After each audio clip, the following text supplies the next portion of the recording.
าเกี่ยวกับคอมพิวเตอร์เลยเดี๋ยว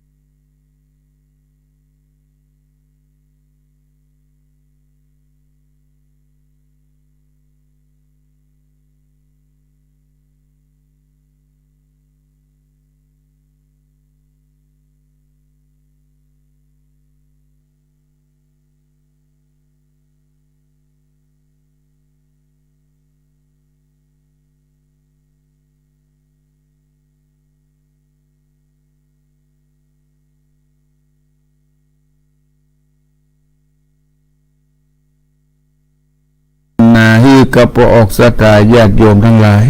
เป็นการอนุรักษ์วัฒนธรรมในการเทศนาธรรมแบบปืนบ้านล้านนาของเขาอาตมาได้นำอภิธรรมเทศนาจาดกเรื่องมหาวงศ์แต่งอ่อนมาเทศนาคงค้างไว้แต่เมื่อตั้งแต่วันที่13เดือนพฤศจิกายนและพวกสตาญาติโยมทั้งหลายคงจะลืมกันไปก็มันก็มันเมินหลายจันละมาได้มาปะกันก็จะขอทบทวนเนื้อเรื่องในเนื้อหาสาระมหาวงศ์แต่งอ่อนตั้งแต่พระพุทธองค์ได้อยู่ที่เจตวันมหาวิหารที่นายอนาถปิณฑิสร้างถวายเป็นทานมีพระสงฆ์ทั้งหลายมีความเข้าใจมีความมาปรึกษาหารือกันในเรื่องที่พระเทวทัตกับนางจินจามานวิกาเนี่ยมีความพยายามที่จะคอยจองล้างจองผ่านพระพุทธองค์มาตลอดพระสงฆ์ทั้งหลายก็เลยมีความสงสัยอยากจะถามมันเป็นด้วยเหตุใดที่เทวทัตกับนางจินจามานวิกาผู้ใจบาปเนี่ยมาประพฤติตัวเช่นนั้นมีความเป็นคนมีมิจฉาทิฏฐิต่อพระพุทธองค์พระพุทธองค์ก็ตรัสว่าก็ด้วยวิบากกรรมเก่าที่เขาได้อาฆาตมาตร้ายไว้ในภพก่อนชาติหลังปองอาฆาตพระพุทธองค์บาปกรรมเหล่านั้นติดต้อยห้อยตามตัวมาจนถึงชาติปัจจุบันพระพุทธองค์จึงจักเอาเรื่องในอดีตชาติมาเล่าให้แก่พระภิกษุสงฆ์ทั้งหลายได้รับฟังว่ามีชาติหนึ่งที่เมืองโกสีนครมีพญาเจ้าเมืองชื่อโกสีราชามีมเหสีชื่อว่านางสร้อยเทวีเมืองโกสีเป็นเมืองที่อุดมสมบูรณ์ไปด้วยราชสมบัติมั่งมูลตุนเต้าอยู่ด้วยทรัพย์สมบัติราษฎรก็อยู่ดีกินดีต่อมาประเมินเท่าใดนางสร้อยเทวีผู้เป็นมเหสีก็ตั้งครรภ์เมื่อนางมีท้องตั้งครรภ์ได้10 เดือนนางก็พาสูตรออกมาเป็นพ่อชายเลยใส่ชื่อว่าสร้อยมหาวงศ์นี่ในตามเนื้อเรื่องชื่อสร้อยมหาวงศ์มีสุขภาพแข็งแรงบ่มีพยาธิใดๆมาเบียดมาเบียนอุดมสมบูรณ์อยู่กันมาเป็นเวลาเมินนานก็อยู่สุขสบายดีเจ้ามหาวงศ์จนอายุ16 ปีอยู่ในปราสาทราชวังก็หู้สึกเบื่อหู้สึกก้ายอยากจะไปแอวป่าแอวดงแอวประพาสจึงไปล่ำลาพ่อแม่ก็อนุญาตให้ลูกพากันไปหมู่เสนาอามาตย์ข้าทาสบริวารพากันไปเป็นขบวนหรอกเตรียมเข้าเตรียมของไปหลายมื้อหลายวัน เจ้าซอยมหาวงศ์มีความประสงค์ให้ได้ไก่ตัวงามไก่ป่าจึงสั่งฮือเสนาเอาไก่บ้านมาล่อทีนี้ไก่ป่าก็เข้ามาติดกับดักจับเอาไก่ป่ามาติดยังบ่พอใจอยากจะได้แฮมไล่ไก่ไปตัวเสนาอามาตย์ไปตัว4 คนไล่เข้าป่าเข้าดงไปติ๊กหมู่เสนาอามาตย์ที่ขบวนใหญ่ๆก็รอท่าอยู่4 คนพร้อมด้วยเจ้ามหาวงศ์เป็น5 คนเข้าป่าไปลึกจนลงเข้าไปในป่าไปปะใส่หนองน้ำอันเป็นเมืองของจระเข้น่ะกุมพีอันเป็นเมืองกันนะเมืองของจระเข้เนี่ยเป็นที่อยู่ของเขาเจ้ามหาวงศ์พร้อมโดยเสนาอามาตย์ถึง4จะได้รับความเพศภัยจากกุมพีจากจระเข้อย่างใดนั้นก็ขอพระออกศรัทธาญาติโยมทั้งหลายได้ฟังต่อในตอนที่2มหาวงศ์แต่งอ่อนเป็นลำดับต่อไปนะโมตัสสะภะคะวะโตอะระหะโตสัมมาสัมพุทธัสสะตะตาโสกุมาโรกุมพีราชาเอกังทีละตังกริตวติสานทโวดุราสาปุริสะตั้งหลายตั้งยิ่งใจหนุ่มเทาบัดนี้ตะตากาเลโสกุมาโรจาในกาลนั้นเล่าจักขี้เจ้าปุรีได้ชมชาลีลูกน้อยงามจินจ้อยเป็นแม่เยงวันแปลงปิงไฟเอื้อเต้าผิดเผาเยื่อโบราณคือบทใจสัตตริชานตำไตตั้งพ่อแม่ไทย2 ขามีกายางามอาจพันนพิลาศเป็นคนมีลักษณะตนพาเสดเต้าหลงที่เกิดตามกามอันกระทำต่อก่อไว้ตั้งแต่ไทยเมินมากรรมนั้นนาจองก้องฮือใดไปเกิดในห้องปุลีเป็นสายสรีลูกเต่าแห่งจักขี้เจ้าปารา2 พญาพ่อแม่มีใจแผ่เจยบานรักนงคานลูกเต่าทุกคำเจ้าเอาใจ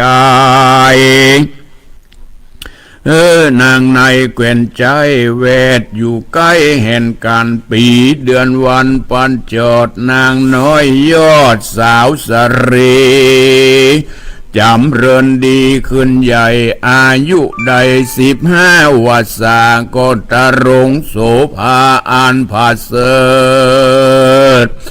งามลำเลิศเหลือคนดังนางบนฝากฟ้าหลงแหล่งล่าลงมายามเตียนจ่าย้อยแย้ม2 ฝ่ายแก้มผิวด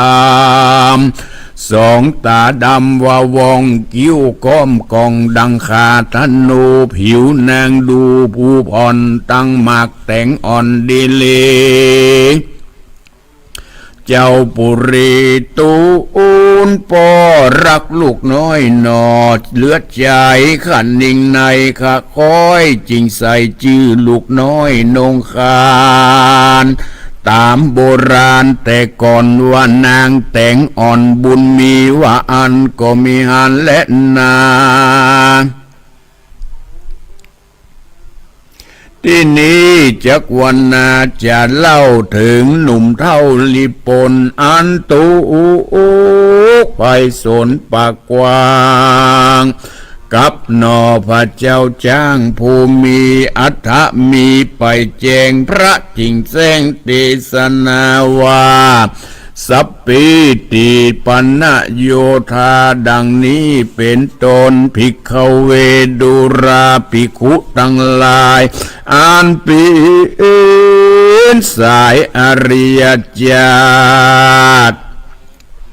เยื่อนักปราตะรงญาณอันว่าโยธาหารมวลหมู่อันตั้งอยู่ดงหนากันตาวันดาคำลาลงลับป่าดงตันบ่ได้หันหนอเต้าปอกสู่ดาวกองตาต่างกุยว่าเอาไม้ต่างกึดไข่กันนิ่งในว่าปีนฉันใดนิสัยเจ้าหนอไทยมหาวงไปสอดดงแต่เจ้าบ่ปิกบอกปอกเต้าขึ้นมารอยดงหนาเถื่อนทองไปตู้ต้องแดนกายหรือสัตว์ในดงภัยหยาบจ้าได้กันก้าวกะกาบไปกินหรือนอนรินปอกสู่ยังติอยู่ราชธานี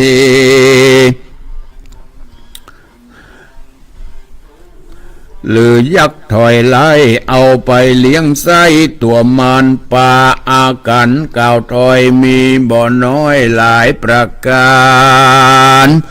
ส่วนขุนหารยศใหญ่อันเต้าใส่ต่างตราตุกเครื่องกาตัวกว่าหมู่ใจวะวูเรรนบอกลิปนหนุ่มเทาวานดูราสู่เจ้าตั้งหลาย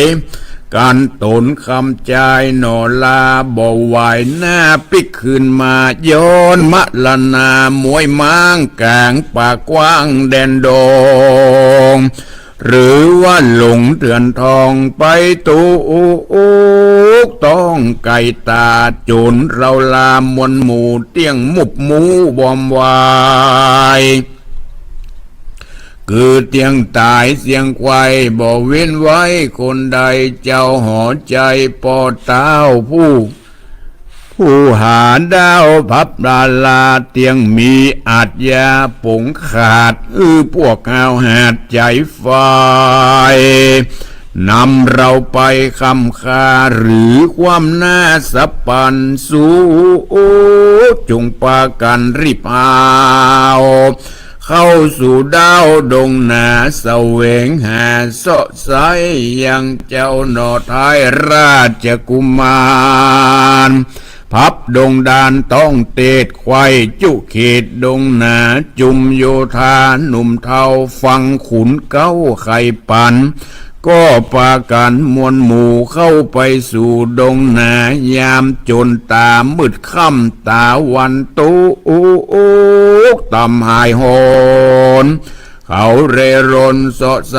ตามคุมไม้เฟยบังตามบวกวังยันน้ำตามลืบทำกูหาตามรอมคาหอมมวยหิวลิงจ้วยผาจันก็บ่หันบ่จวบบ่ได้ยังเจ้าหนอไทยบุญมีเสียงรอยถีขึ้นลุงตาวันปุ้งเรื่องลายตู้แดนไก่ลิ้วโรดนับหลายโยดกะนานาจุมโยธาน้อยใหญ่บ่สมไฟคันนิ่งหมายคือบ่หันใจลูกเต้าตามด่านดาวไพศาลก็ถอยโหนปิกคืนสู่ยังที่อยู่ปางเศร้าต่างมองเงาไม่มาดน้ำตาหยาดลามไหลย้อนอะไรบ่แล้วยังเจ้าหนอแก้วบุญมีกัวเจ้าปุรีโคดกาเอาไปฆ่าวำวายริปนหลายมวลโมซบเศร้าอยู่ภายมันเสียงหนึ่งนั้นแต่ก่อนก็ยุดย่อนหายโหนดังหาคนบ่ได้สังงัดไข่อาณาขุนต่างตายศใหญ่คะนิ่งไข่ในใจว่านอหอใจหนุ่มน้อยนาเตียงก้อยกาดเมื่อมอนกันกลางดงดอนปากกวาง ย้อนแรดจ้างเสื่อมมีหรือหลงดงดีเถื่อนทองไปสู่ห้องแดนกายสู่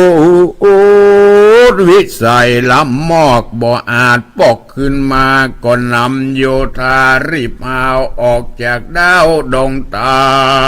ล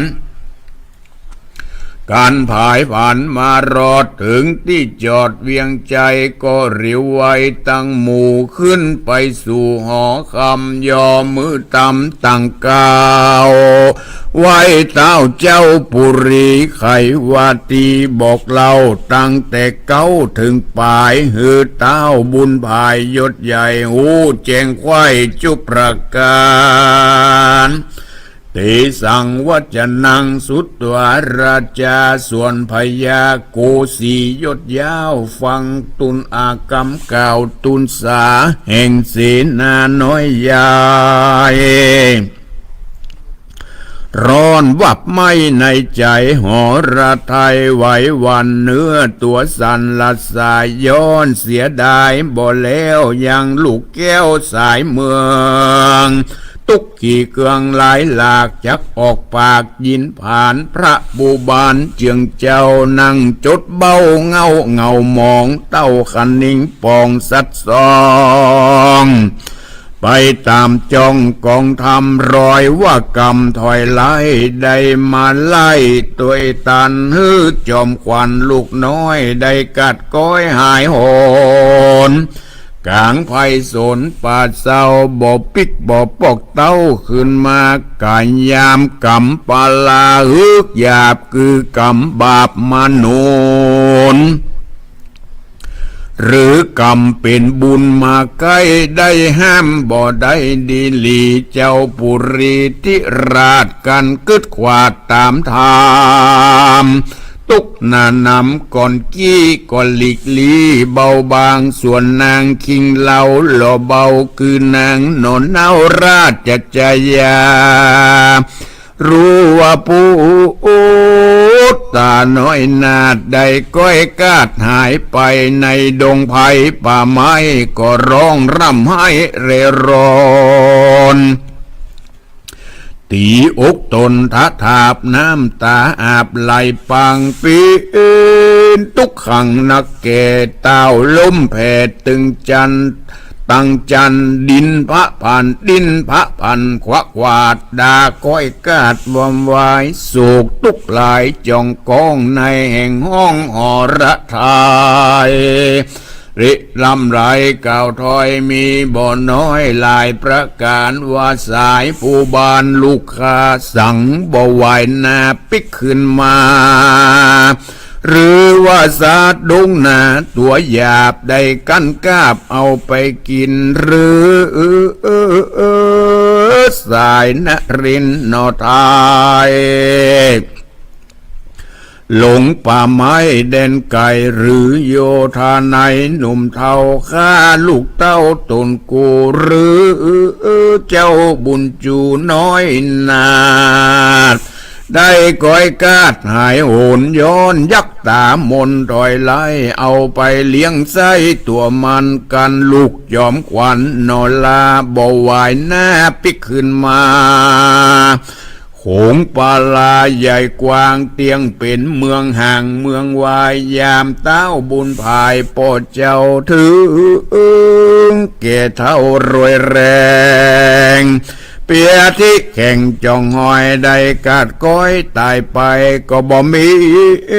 วงใหญ่เจือดจาดสายเมื่อขาดตกศูนย์บ่มีปอนนอขุนเตรียมบาท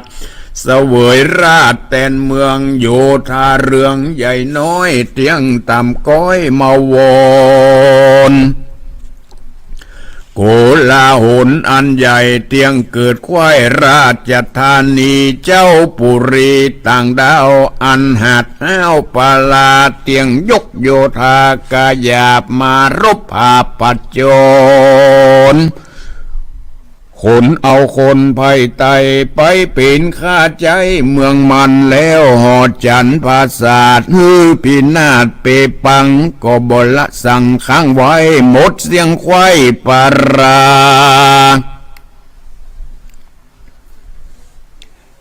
นางปานางพญาแม่เจ้าตุกโศกเอาหอระไทยริรำไรก่าวถอยมีบ่อน้อยหลายประการส่วนว่านางกัญญามวลหมู่กาอันอยู่หอใจบ่มีภัยอดใดต่างก็ร้องให้ตัวกันอุกขลุกนั้นมีกองควายขีดห้องหอคำก็มีหันและนาที่นี้จักวันนาจะรอดถึงเจ้ายอดมหาวงออกจากดงเถื่อนทองมาจอดห้องดอนทรายกันสีใจเกวียนใจเป็นศีนาดังกล่าวไว้ไปหลังอัฏฐยังไปแจงพระจิงแสงเทศนาวาโสมหาวังโส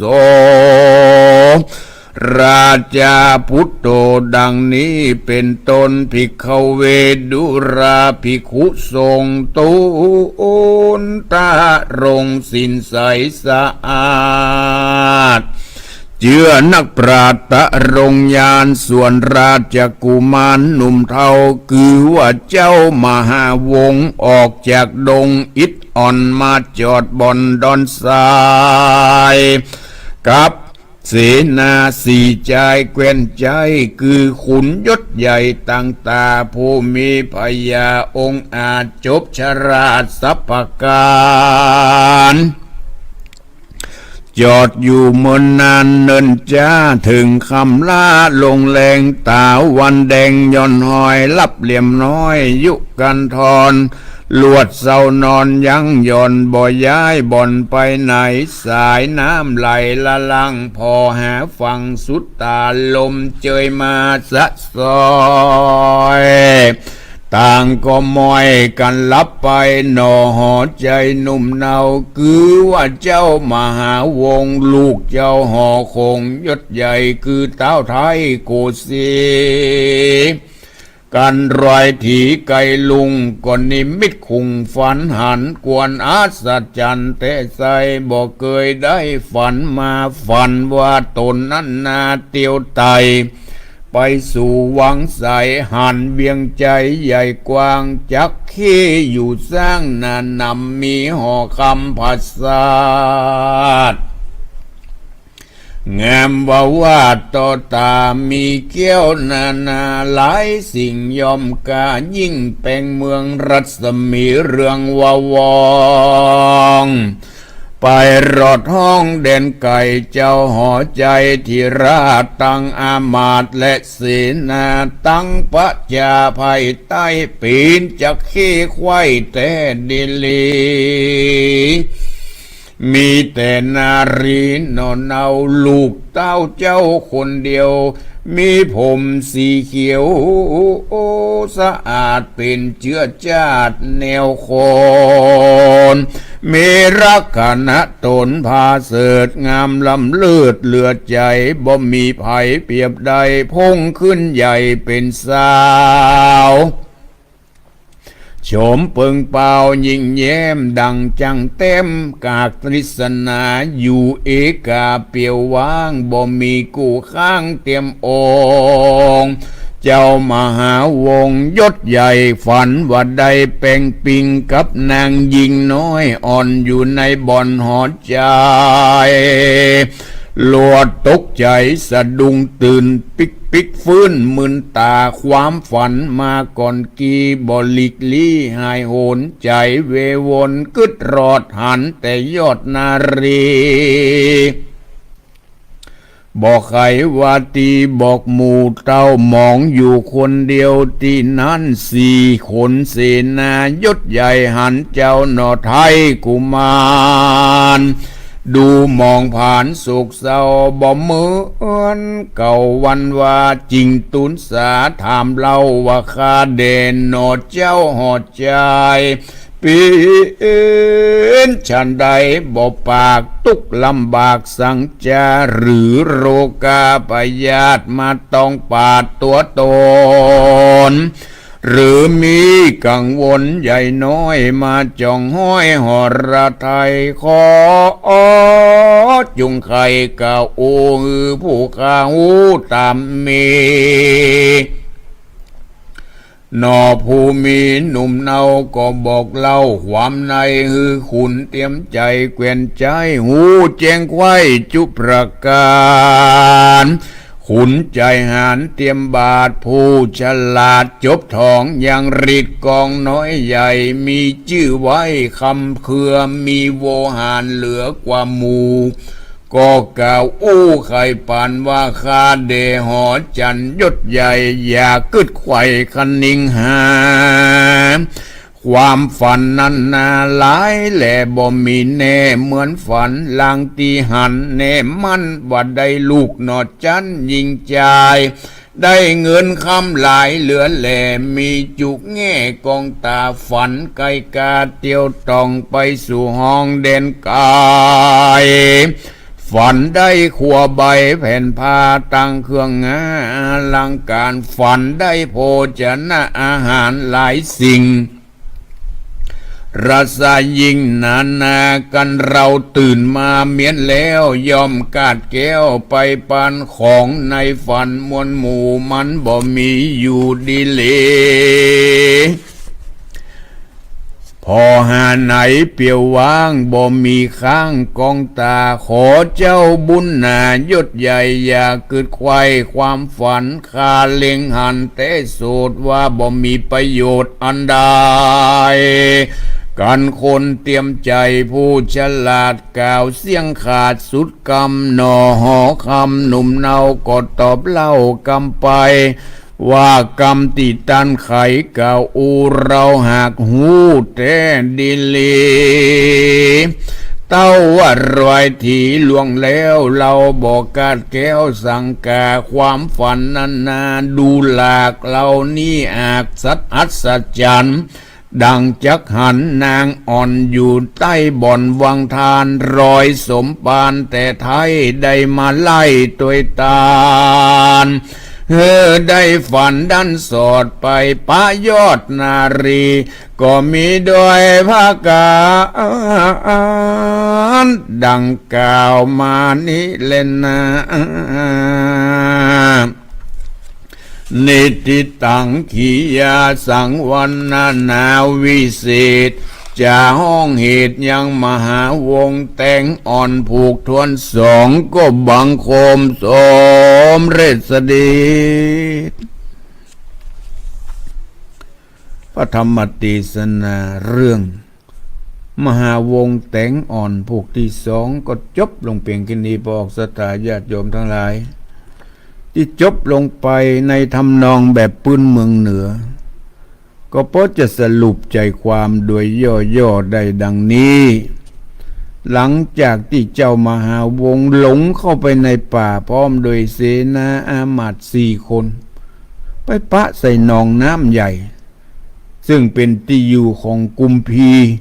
คือหมู่จระเข้เป็นเมืองหนึ่งของเมืองจระเข้ก็แล้วกันคนเฮาเหมือนกับเมืองของคนเฮานี่นะกรรมโบราณเปิ้นว่าหลงที่เกิดจิตใจเป็นจระเข้แต่ร่างกายเป็นมนุษย์เนี่ยเป็นคนเนี่ยเว้ยจระเข้เหล่านั้นออกมาเป็นมนุษย์เป็นแม่หญิงเป็นพ่อชายจระเข้คู่หนึ่งครอบครัวหนึ่งเกิดลูกออกมาเป็นแม่หญิงรูปร่างสวยงดงามบ่มีภัยเหมือนสวยสดงดงามจนพ่อได้ใส่ชื่อว่าแตงอ่อนแตงอ่อนจำเริญไว้ขึ้นใหญ่จนมีอายุได้15 ปีมีสุขภาพแข็งแรงงามล้ำเลิศเหมือนดังนางฟ้าสาวสวรรค์ทีนี้ขอย้อนกล่าวถึงเจ้ามหาวงที่ลงป่าได้มาปะใส่แม่น้ำใหญ่อันที่อยู่ของจระเข้ดังกล่าวนั่นแหละลงเข้าไปหลายมื้อหลายวันเสนาอามาตย์ถึง4 ส่วนเสนาอามาตย์แถมส่วนหนึ่งที่รออยู่ท่าต้นทางก็รออยู่ มาฮู้ว่าเจ้ามหาวงศ์พร้อมโดยเสนาแห่ม4 คนน่ะลงไปอยู่ที่ไหนกลางป่าที่ไหนตอนแรกก็ตั้งขบวนไปเป็นอย่างดีโลใครได้ไก่ป่านะกะเลยล่นออกจากหมู่ติดตามไก่ป่าไปหมู่เสนารอนึกใจว่าเจ้ามหาวงศ์จะปิกมาอากะข้ามวันข้ามคืนก็ยังบ่ปิกมาเลยออกติดตามตัวหาเสาะหาเต่าใดก็บ่ปะเพราะเจ้ามหาวงศ์เข้าไปไกลเกินบ่จวบบ่ปะบ่มีวี่แววใดๆนึกว่าคงตายละคงถูกเสือกินเป็นอาหารไปแล้วหมู่เสนาอามาตย์ที่ตั้งขบวนก็ปิกละปิกปอกบ้านปุกเมืองส่วนเจ้ามหาวงศ์ก็หลงอยู่ในป่าอยู่ไปหลงไก่ป่าเจ้าเสนาอามาตย์ไปเล่าเหตุการณ์ให้พ่อพญาโกสีอันเป็นพ่อของเจ้ามหาวงศ์ได้ฟังพญาได้ฟังอย่างนั้นโอ้เสียอกเสียใจห้อนอกห้อนใจที่ลูกได้หายไปตนแม่ก็สยบเสียอกเสียใจเช่นเดียวกันขอย้อนกล่าวถึงเจ้ามหาวงศ์ตั้งตีอยู่ในป่ายังบ่ตายเตื้อเน้อยังบ่ตายเตื้อยังมีชีวิตอยู่พร้อมเสนาอามาตย์4 คนหลงเข้าไปในป่าในดงใครได้ไก่ตัวงามเข้าไปจนไปปะใส่แม่น้ำใหญ่ดังที่กล่าวค่ำไหนนอนหั่นแหละเจ้ามหาวงศ์นอนหลับฝันว่าได้มีเมืองหนึ่งเข้าไปในเมืองบาดาลไปหันภาษาทของหมู่โบจระเข้ทั้งหลายมีรัศมีเลืองว่องมีวะว่องเป็นเมืองจระเข้เป็นเมืองหญิงไปปะใส่แม่หญิงคนหนึ่งงามยิ่งนักบ่มีไผเหมือนลูกจระเข้เกิดเป็นมนุษย์นั่นแหละมีความงดงามสะดุ้งตื่นมีความคิดถึงนางดังกล่าวที่หันในความฝันว่าฝันว่าในพื้นบาดาลเนี่ยมีมนุษย์อยู่เนี่ยมาเล่าฮือเสนาทั้ง4 คนได้ฟังพยายามจะฮือเสนาทั้ง4นี่น่ะมุดน้ำลงไปว่ามันจะมีจริงหรือไม่ในพื้นบาดาลนี่มันมีมนุษย์สวยสดงดงามดังที่ข้าหันอยู่ในปราสาทราชวังว่าอีกปืนวังทานน่าอัศจรรย์เมื่อเจ้ามหาวงศ์มีความฝันมีคิดถึงความฝันอยากจะฮือเสนาอามาตย์ลองไปทดลองดูว่าจะมีจริงหรือไม่ที่พื้นบาดาลเนี่ยจะมีมนุษย์จะมีสาวสวยสดงดงามดังที่ข้าฝันที่ข้าหันหรือไม่พระธรรมเทศนาจาดกเรื่องมหาวงศ์แต่งอ่อนตอนที่2ก็จบลงเพียงแค่นี้บอกศรัทธาญาติโยมทั้งหลายก่อยติดตามรับฟังพระธรรมเทศนาเรื่องมหาวงศ์แต่งอ่อนตอนที่ต่อไปเพราะยังมีเหมร้ายผูกอยู่ก็ติดตามรับฟังต่อไปก็ขอขอบคุณอนุโมทนาต่อศรัทธาที่ได้ปูจากันเทศไว้ก็มีแม่บวกแก้วปัจจันเวียงป่าเป้าวันนั้นที่ไปเทศที่วัดพระธาตุจอมพอเมื่อวันที่17ละเปิดฝากการเทศมาพร้อมกันนั้นก็มีพ่อบุญธรรมแม่รัตนาสั่งคำฟั่น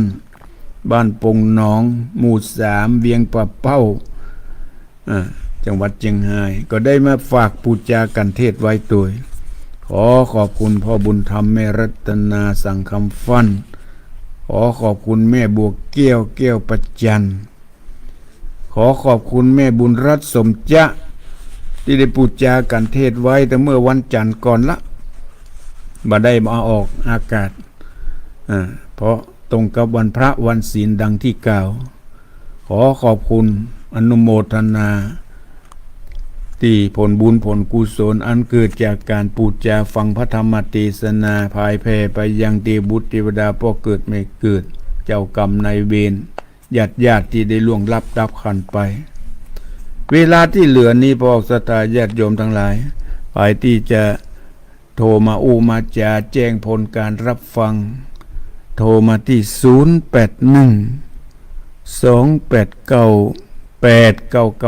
0812898992นะ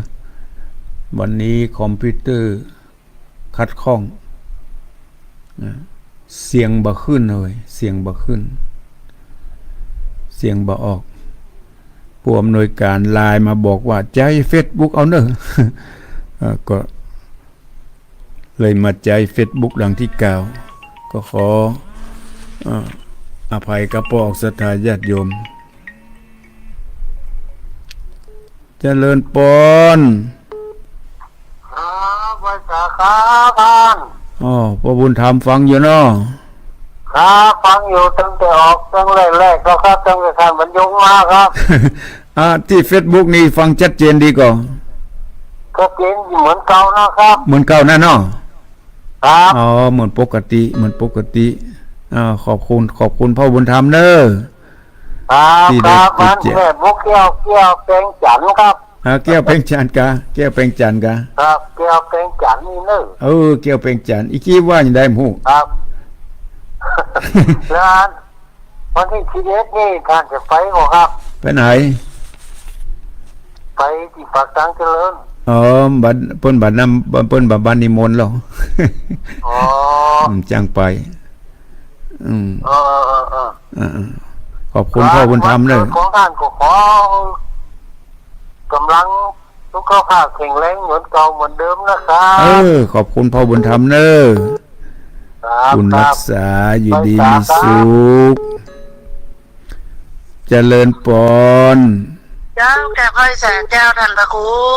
แม่สุแก้วศิลาพรสิเตี้ยมันห้องละปูนเด้อแม่วงแต่งอ่อนมันผูกต้น2เนาะเจ้าผูกต้น2เจ้ากำลังเข้มข้นติดตามกำลังจะเข้าเรื่องเข้าราวเด้อท่านพระครูขอบคุณเนอะเจ้าท่านพระครูขึ้น 98.75 วัดห้วยจ่องซากเนี่ยชัดเจนเจ้าดีแล้วขอบคุณเนอะเจ้ากับไว้สาเด้อท่านพระครูสาธุเจ้าบุญรักษาเจริญปนกาไว้สาเจ้าลุงไม่ทุกข์เจ้าไม่ฟังอยู่เนอะฟังชัดเจนเนาะที่ละปูนเนาะเจ้าอยู่ละปูนเนี่ยฟังชัดเจนอยู่เนาะแม่น่ะฟังทางโทรศัพท์เนาะครับตั้งละปูนนี่เปิ้นบ่มีสถานีนะบุญรักษาอยู่ดีมีสุขเนอะเขากำลังใจเนอะขอบคุณบุญรักษาเจริญปนว่าไอ้แฉเจ้าท่านนะครูแม่อุ้ยหลงกะแม่นะเจ้าแม่อุ้ยหลงสบายดีเนาะก็ได้สบายมาให้ดีเนี่ยตามสภาพเนาะ89แล้วเนาะ89ละบุญรักษาไม่ได้ยินไม่ได้ฟังมือไหลก็น่ากะมันตรงกับวันพระวันศีลเนาะที่ผ่านมาเนาะก็เลยมาได้ออกตรงกับหมดเจ้าวันเพิ่นมาทำบุญตักบาตรต่อไปคงบัดตัดละวันพระวันศีลเว้นละขอบคุณแม่อุ้ยหลงเนอะบุญรักษาอยู่ดีมีสุขเจริญปนครับวิชาครับพระครูครับโทรมาจากไหนเรื่องเป้าครับพอวินฟังชัดเจนเนี่ยเรียงเป้าครับชัดเจนครับฟังเป็นประจำเนาะพอวินบุญรักษาอยู่ดีมีสุขเนอะเจริญปนสวัสดีเจ้าท่านพระครูแม่หลวงกะเจ้าฟังชัดเจนนะแม่หลวงสายฝนเจ้าวันนี้ เสียงใสเดี๋ยวเนี่ย นั่นกะอ๋อ Facebook นี่เสียงดีเนาะ เจ้า โอ้เฮานึกว่าเสียงคัดข้องกะเสียงบากดีกะ เสียงดังดีเจ้า โอ้เสียงดังดีโอ้ขอบคุณครับ ได้โทรหาได้อู้มือกันได้ หลายจันทร์ละมาได้ฟังกัน ขอบคุณเน้อบุญรักษา มันใส่ที่ปูเด้ ในหลวงสายฝนจันทร์กุณนะบ้านหนองผาขาวเจริญปอน ครับภาษาคำท่านโทรจากบ้านแม่จงตำบลศรีชัยครับ โอ้โทรมาจากลีแม่จอง ฟังชัดเจนดีเนาะที่ลีเนาะ อ๋อสักจิตจะดีนะครับ โอ้ดีละดีละ คนอกมันใจเนาะ โอ้ ครับ ขอบคุณ ขอบคุณเน้อ ครับผม โอ้สถานีลีเพิ่นก็ดีละเจริญปอน จังไม่สาเจ้าทั้งคมยังแม่โทรจังวันการยังสะดอง จาก เจ้า ห้วยการแม่สายทองฟังชัดเจนดีเนาะที่ห้วยการ 8.75ในเจ้านี่ชัดเจนดีเจ้า โอ้ชัดเจนดี ปกตินี่เนาะแม่สายทองเนาะ เจ้า โอ้ขอบคุณเน้อ เป็นกำลังใจเพื่อนคุณนะ ที่มารายงานให้ฟัง เจ้ากับไว้สาเจ้า บุญรักษาเจริญปอน ไหว้สาท่านพระครูเจ้า โอ้วันนี้สันกำแพงได้ยินกะ แต่ได้ยินฟังนี่ฟังโทรศัพท์นี่ ฟังโทรศัพท์โอ้แม่จันสม เจ้า ฟังชัดเจนดีเนาะโทรศัพท์เนาะ ลูกซับเย็นจะดีเจ้า ขอบคุณขอบคุณ แฟนซับนักเนาะ มีพ่องบุญรักษาเน้อแม่จันสมเน้อ ยินดีมีช่วงหน้า เอ ท่านพระครู อบุญรักษาอยู่ดีมีสุขเจริญปอน ไอ้จ้าพระครูเจ้าฟังยังไง โทรมาจากไหน ยังไม่เรียนเป็นก่อวังเหนือลำปาง โอ้ เจ้า ไม่เฮือนแสนต่อฟังเหนือนี่ก็ฟังชัดเจนเนาะมาเห็นเนาะ เจ้าฟังเก้าสิบเจ้า 90เจ้าทิศ90ที่เวียงป่าเป้ากะ เรียนเป้าๆเจ้า โอ้ดังไปเหวังเหนือปุ่นเนาะ เจ้า ขอบคุณในไม่เฮือนเน้อ เจ้า บุญ กำลั รั ง ก ใจ ษา เด้อ บุญรักษาอยู่ดีมีสุข เจ้าครับ โอ้ เจ้าไปเจ้าเจ้า สองจันทร์แล้วมาได้มาพบมาปะกับพวกออกศรัทธาญาติโยมทั้งหลาย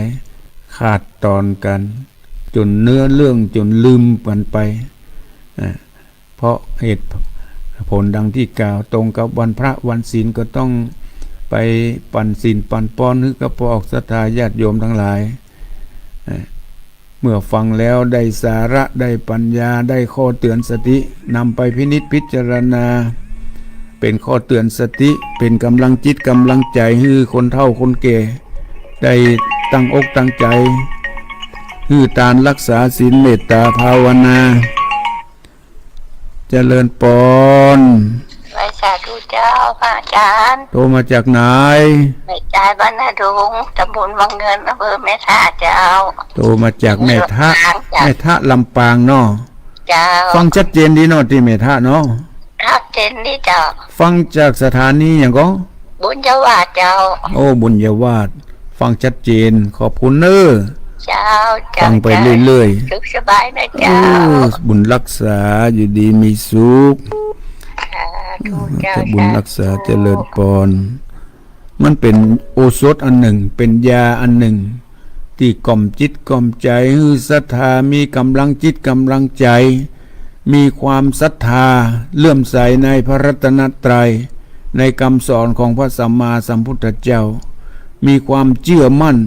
มีศรัทธาอย่างในพระพุทธศาสนา มีความศรัทธาในพระพุทธพระธรรมพระสงฆ์มีความศรัทธาในคำสอนของพระสัมมาสัมพุทธเจ้า และมีความเชื่อในคำสั่งคำสอนดังกล่าว และมีความสนอกสนใจในการฟังเทศน์ฟังธรรมจะเป็นฟังแบบบรรยายก็ตาม แบบปื้นเมืองเหนือเฮาก็ตาม ก็ถือว่าฟังแล้วได้อรรถรสเจริญปอน ตาเจ้า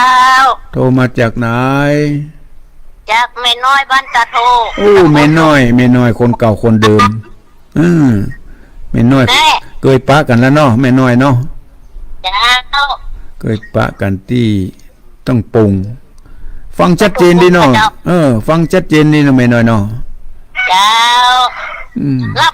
นี่หลายจันแล้ววะ น่ากล้ามาได้มา2 จาน 3 จานแล้วก็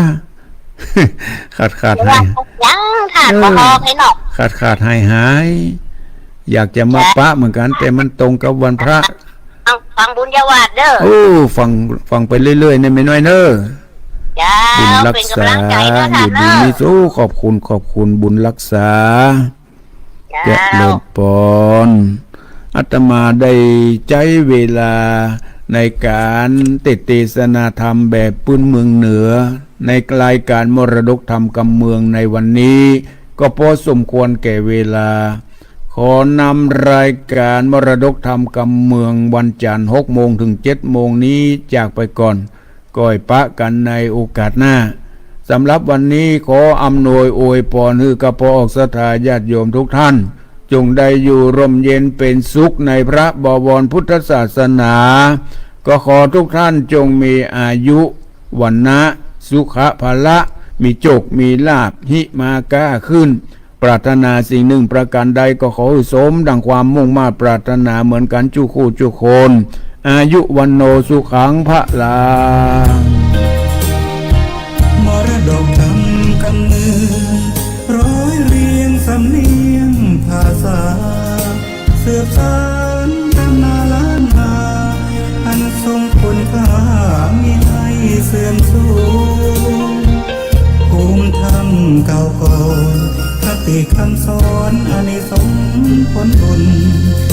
สติปัญญาเพิ่มพูนช่วยหนุนบุญญาญาติโยมพระครูสังวรศีลางที่รักมันคงแน่นหนักในฐานะศิษย์พระโอดมทุกลมหายใจตั้งจิตมุ่งหมายนำพาญาติโยมทานศีล